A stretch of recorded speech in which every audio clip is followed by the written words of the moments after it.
Good morning, students. Today we will start chapter number 10. The name of this chapter is The British Raj and the First War of Independence. Means British Raj, विदेशी लोगों में Britain के लोगों का राज कैसा था और हमारे देश में स्वतंत्रता के लिए पहला युद्ध कब हुआ था। द ब्रिटिश एज ट्रेडर्स, तो आपको मालूम है ब्रिटिश सबसे पहले ट्रेडिंग करने के लिए आए थे, बिजनेस करने के लिए आए थे। Till a few centuries ago India was known as a land of great wealth and prosperity.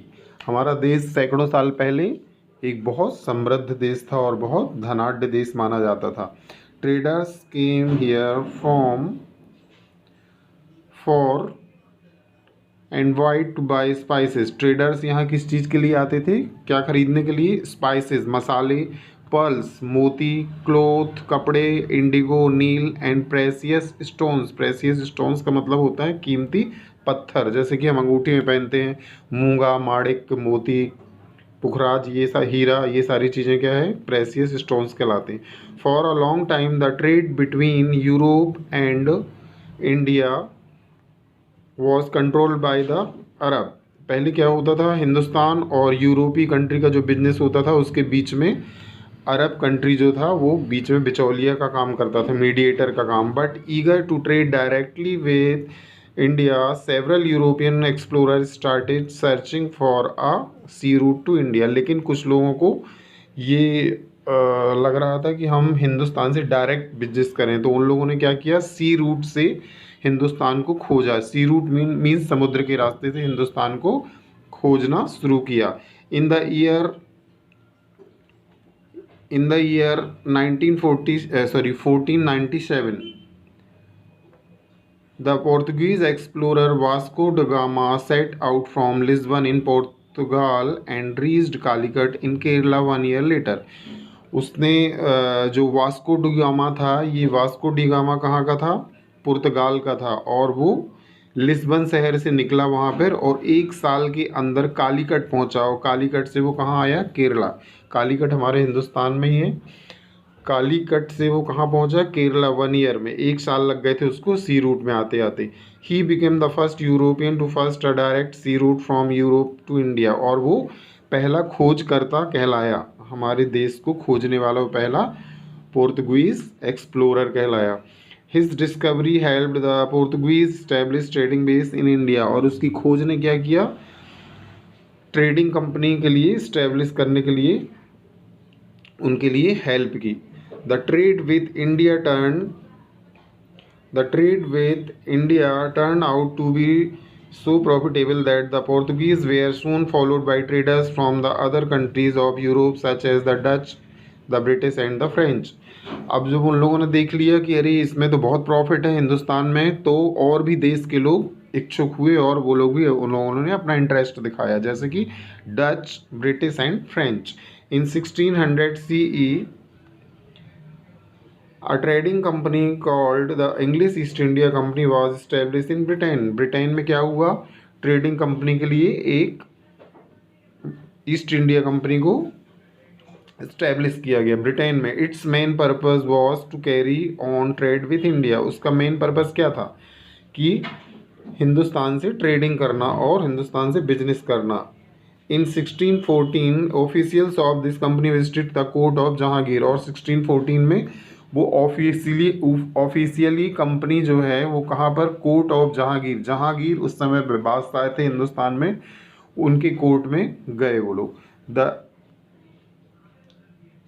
Then Mughal emperor of India and got permission to set up factories by 1619। और मुगल एम्परर, मुगल शासक थे, वो मुसलमानों के शासक थे, लेकिन हिंदुस्तान में उनका राज था। Mughal emperor of India and got permission to set up factory by 1690। और 1690 में उसको परमिशन दे दी गई। The English East India Company had set up factories in Madras, now Chennai, Odisha and Bengal. अब 1690 में ईस्ट इंडिया कंपनी को कहाँ पर सेट किया गया, कहाँ पर फैक्ट्री खुली? चेन्नई में। उस समय पर उसका नाम मद्रास था, और बंगाल और ओडिशा में। The European countries competed with each other to gain control over the thriving trade with India. The British finally won this battle and by 1800 had become the main European country trading with India. और क्या हुआ, पूरी कवायद करने के बाद 1800 में पूरा ब्रिटिश राज हमारे हिंदुस्तान में हो गया. Main European country trading with India. From traders to rulers. By the 1800 the industrial revolution had started in Britain. और 1800 में क्या हुआ, इंडस्ट्रियल रिवॉल्यूशन मतलब औद्योगिक क्रांति, मतलब फैक्ट्री खुलने के लिए चारों तरफ से इच्छाएं दिखाई लोगों ने और फैक्ट्रियों का सिलसिला चालू हो गया खुलने का. Cloth which used to be woven on handlooms in the homes of weavers now started being made in factories using machine. अब जो हमारे देश में जो कपड़े बनते थे और वीवर्स जो बुनकर लोग बनाते थे, वो सारा काम अब ब्रिटेन में होने लगा फैक्ट्री में. और हमारे यहाँ से रॉ मटेरियल चला जाता था, वहाँ से फैक्ट्री से बन के आते थे. These factories needed a steady supply of raw cotton. ये फैक्ट्री क्या चाहती थी, रॉ मटेरियल उनको चाहिए रहता था. As cotton could not be grown in Britain, क्योंकि ब्रिटेन में कॉटन को उगाया नहीं जा सकता था. The British started buying raw cotton from India and selling machine-made cloth made in Britain in India. The British started buying. British ने क्या किया, खरीदना शुरू कर दिया रॉ मटेरियल, रॉ कॉटन मतलब रुई. In India selling machine made cloth made in Britain India. और हिंदुस्तान में बेचा जाने लगा और ब्रिटेन में इसको बनाया जाने लगा फैक्ट्रीज में. This trade turn out to be very profitable for the British. और ये वाला ट्रेड, ये बिजनेस उनके लिए बहुत फ़ायदेमंद हुआ. And it made them want more. और ये उनके लिए बहुत ज़्यादा फ़ायदेमंद हुआ और उन्होंने इसके लिए बहुत आगे बढ़ने की इच्छा दिखाई. The British soon realize that if they could control the Indian rulers and acquire land in India they could increase their profit. उन्होंने ये सोचा कि हम हिंदुस्तान में यदि ये बिजनेस करते हैं तो हमको बहुत फ़ायदा होगा. और उनको ये महसूस हो गया था और उन्होंने बहुत फ़ायदा लेना भी शुरू कर दिया. The British use different methods to gain control over the Indian kingdom. Some they defeated in battle and some they took over forcibly using unfair method. British लोगों ने क्या किया, उन्होंने कई तरीके आजमाने लगे हिंदुस्तान को कंट्रोल करने के लिए. कई बार तो उन्होंने इंडियन किंगडम्स पर आक्रमण किया और वो जीत भी गए, हरा भी दिया बैटल में, युद्ध में. और कहीं कहीं पर उन्होंने फोर्सिबली क्या किया, अनफेयर मेथड मतलब बिना रौब झाड़ के या अपनी ताकत का इस्तेमाल करके कंट्रोल किया.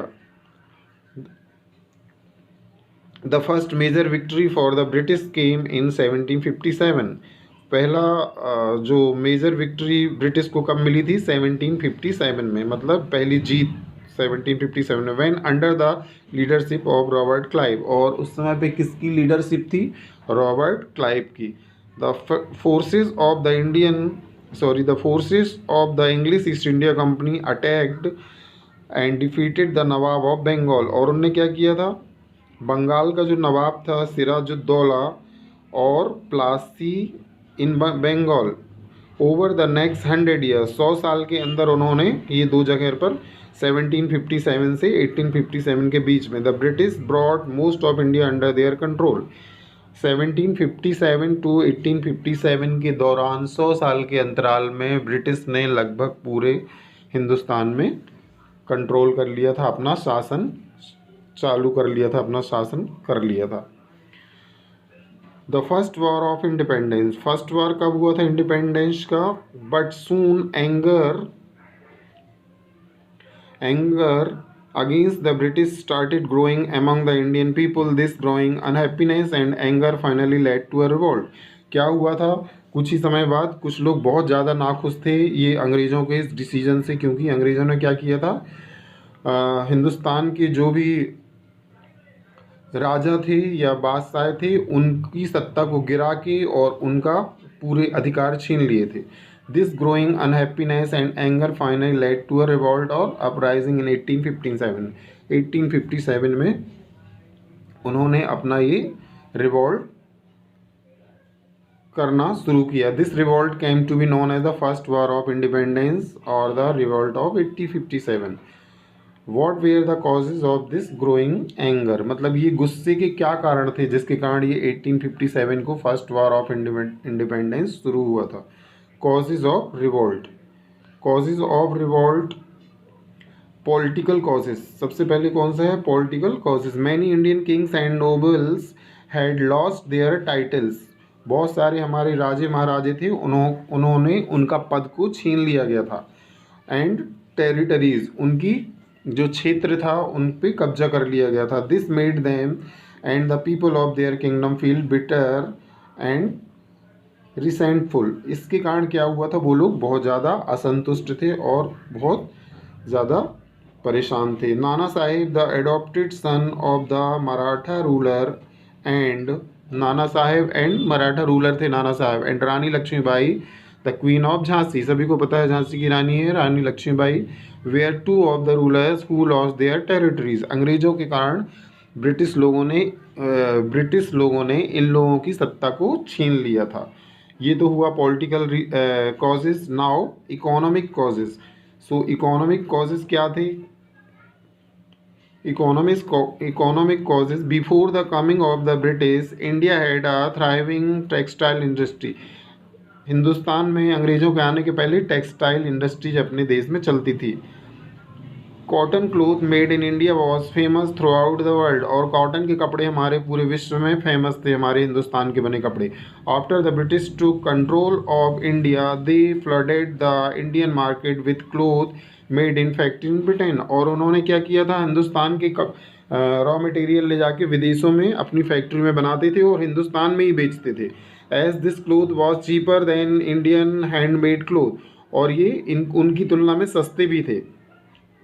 Cloth people stopped buying Indian cloth, और लोगों ने क्या किया?